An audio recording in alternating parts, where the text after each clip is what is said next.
Hello বন্ধুরা, good morning. সকালে দেখো আমি ঠাকুরের পুজোর ফুল নিয়ে এসেছি নিচ থেকে তুলে, আর এগুলো উপর থেকে তুলছি। আমি টবে বসিয়েছি, যেগুলোতে প্রতিদিন গাছে জল দিই, সেই গাছেই ফুল ফুটেছে। ওখান থেকে 2-4টে তুলছি। মাম পুজো করবেন, তার জন্য আমি ফুলটা তুলে রাখছি।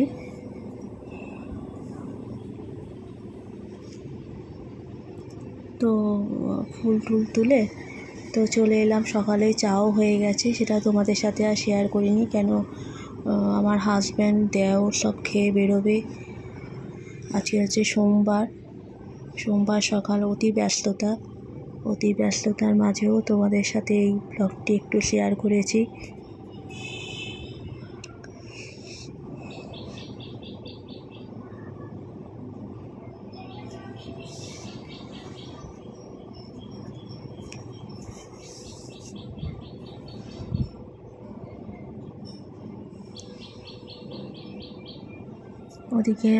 ওদিকে আমার মানে মাম সব রান্না, ওরা দুজন খেয়ে বেরোবে, একটু রান্নাটা বসিয়ে দিয়েছেন। আমি এদিকে টুকটাক কাজগুলো করছি।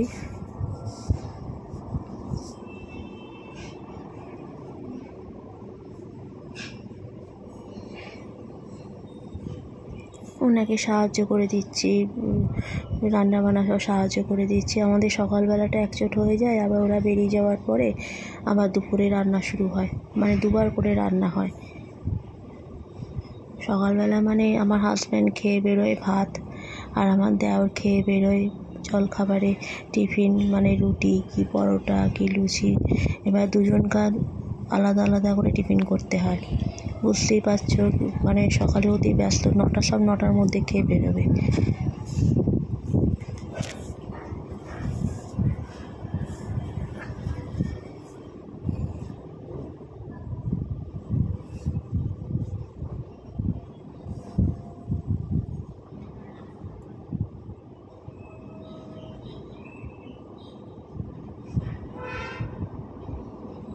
তো আমার শাশুড়ি মা মানে মাম আমাকে একটা কী বেশ কথা বললেন, আমি ওনার কথাটা শুনে আর কি হাসি পেয়ে গেছে, হাসছি।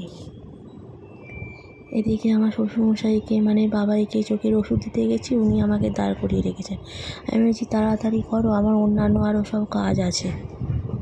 ওই যখন হাতটা আমি নাড়িয়ে যাচ্ছি, যাতে উনি একটু তাড়াতাড়ি করেন।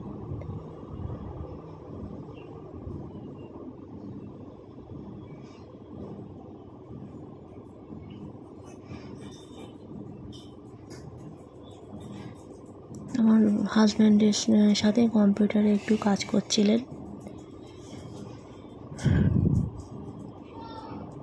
তো আমি চলে এলাম, আবার দিতে গেলাম যে তুমি তাহলে নিয়ে নাও, আমি এবার কাজে ব্যস্ত হয়ে যাব। চোখে মানে 3টে ড্রপ দিতে হয় ওনার চোখে, আমি কাজে ব্যস্ত হয়ে যাব।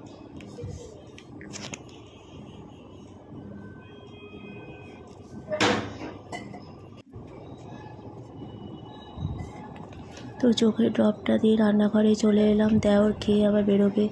মাম বললেন যে একটু তাড়াতাড়ি করে আটাটা মেখে দিয়ে 9টার মধ্যে খেয়ে বেরোবে। আমি ওই জন্য আগে আটাটা মাখতে চলে এলাম। মানে আটাটা মাখার পরে যদি তোমরা একটু থালা দিয়ে চেপে রাখো, দেখবে রুটিগুলো সব ফোলে।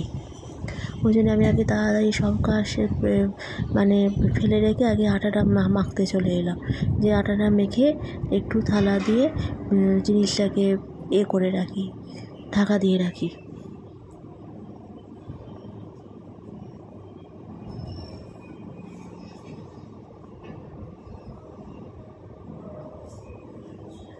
যাই হোক, এবার মা আমাকে রুটি করতে শুরু করে দিলেন, যে তাড়াহুড়ো 9টার মধ্যে খেয়ে বেরোবে, তাড়াহুড়ো করছেন।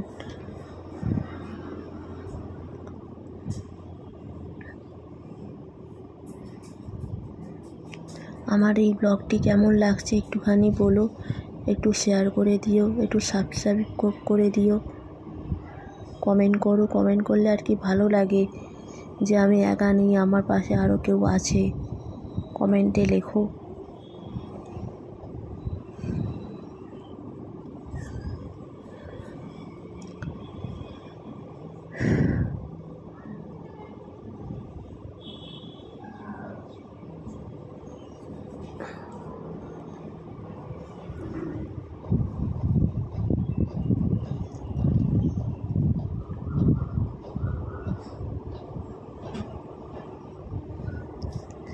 একদিকে আমার হাজব্যান্ডের ডিমের ঝোল হচ্ছে, একদিকে রুটি করছে। ডিমের ঝোলটা আর কি অফিসে দিয়ে দেবো, একদম শুকনো শুকনো করে অফিসে দিয়ে দেবো। বেশি ঝোল দেওয়া যায় না, কেন ব্যাগের মধ্যে না পুড়ে যায়। এই দেখো রুটি করছি, রুটি রুটি রুটি সব হয়ে গেল। ওরা খেয়ে বেরিয়েও গেছে, সেটা তোমাদের সাথে আর শেয়ার করিনি। পরে আস্তে আস্তে সবই তোমাদের সাথে শেয়ার করব।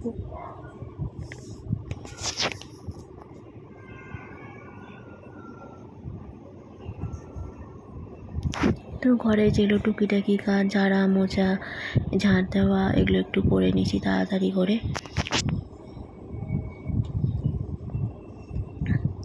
কলেজ দিয়ে একটু আয়নাটা মুছছি। আয়নাটা না কিরকম একটা ছোপ ছোপ জলের একটা দাগ পড়ে গেছে, ছোপ ছোপ হয়ে গেছে। যে কলেজ দিয়ে একটু মুছে নিচ্ছি আয়নাটা। তোমরা প্রতিদিনই দেখো, আমি প্রতিদিনই এগুলো একটু করে করে মানে সামনে সামনে মুছে নিই।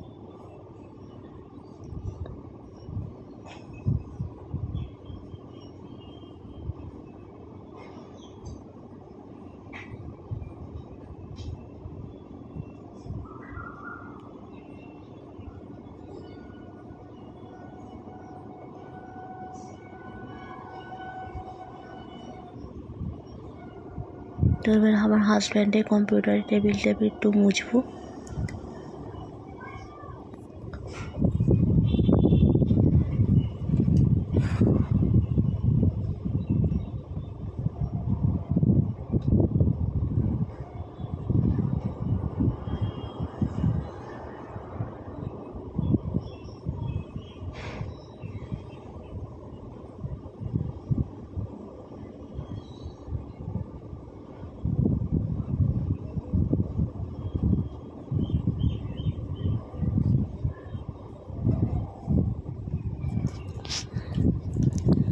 একটু ঝাড়াঝুড়ি, সোফা টোফাগুলো একটু ঝাড়াঝুড়ি করছি, কেন এখানে ডগিটা বসে, তো প্রতিদিনই আমাকে ঝাড়াঝুড়ি করতে হয়।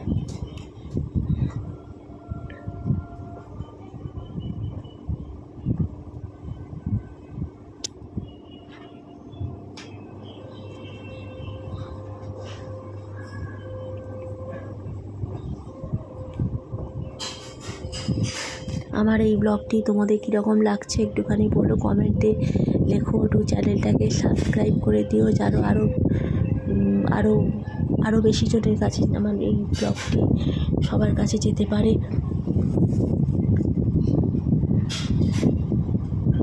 এই ছোট্ট প্রচেষ্টাটুকু আমরা সবাই মিলে এবং তোমরা সবাই মিলে একটা জিনিসটাকে সাপোর্ট করো।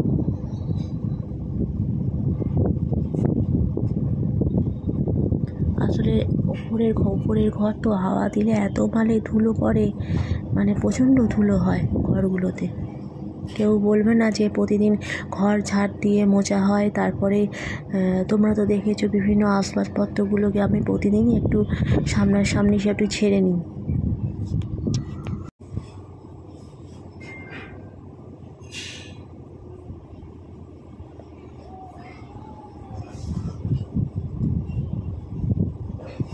সোফা টোফা একদম সরিয়ে, মানে আমাদের ওপরের দিকে ঘর তো তিনটা থার্ড ফ্লোরে আমরা থাকি। এত মানে হাওয়া দেয়, আর এত বড় বড় জানলা, তো এত হাওয়া দেয়, মানে গরমকালে না কোনো কষ্ট হয় না।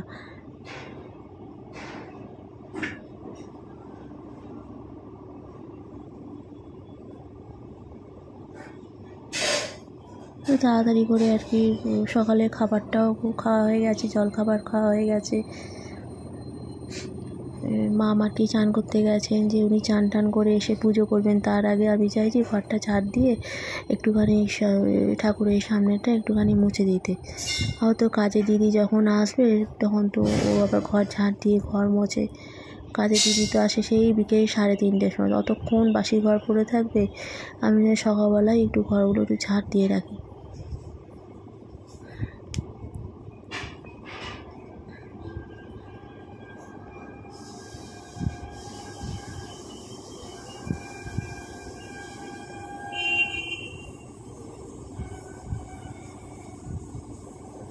সোমবারে সকাল, ব্যস্ততম সকাল।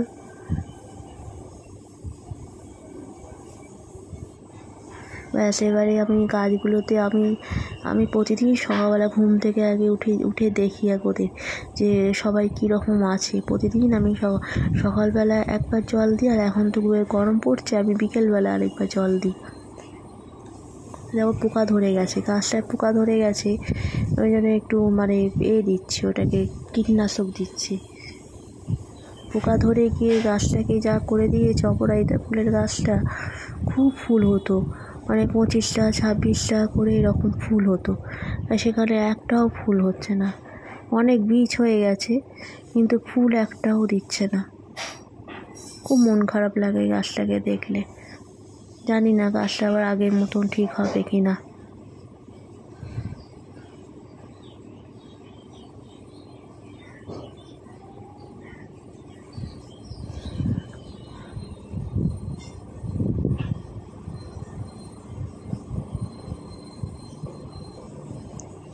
তো আমার দেওরের ঘরে চলে এসেছি, ওর বিছানাটা একটু ঝাড়া মোছা করে দিচ্ছি। এত ঘর নোংরা করে আমার দেওর, একদম গোছানো না, এত ঘর নোংরা করে না, কি বলবো, একটু ঝাড়া মোছা করে দিচ্ছি। তারপরে আবার এই ঘরে আবার ডগি থাকে, ওই জন্য পরিষ্কারটা, বিছানার চাদরটা একদিন পর একদিন কাচি। আজকে যেমন বিছানার চাদরটা কেচে দিলাম, দিয়ে আর একটা অন্য চাদর, কাঁচা চাদর পাতলাম।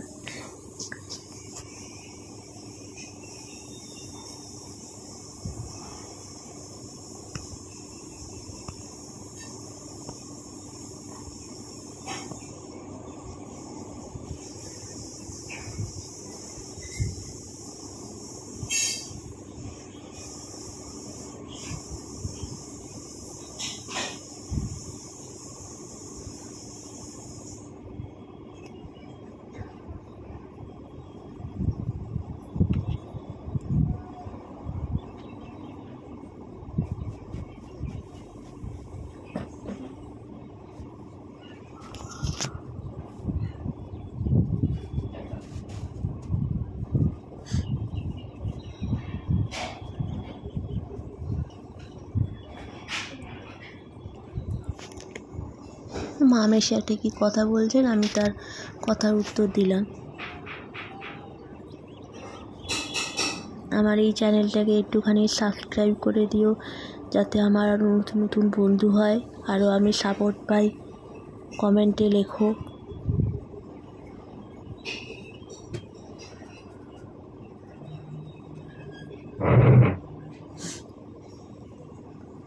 আমার এই ব্লগটা এই পর্যন্ত।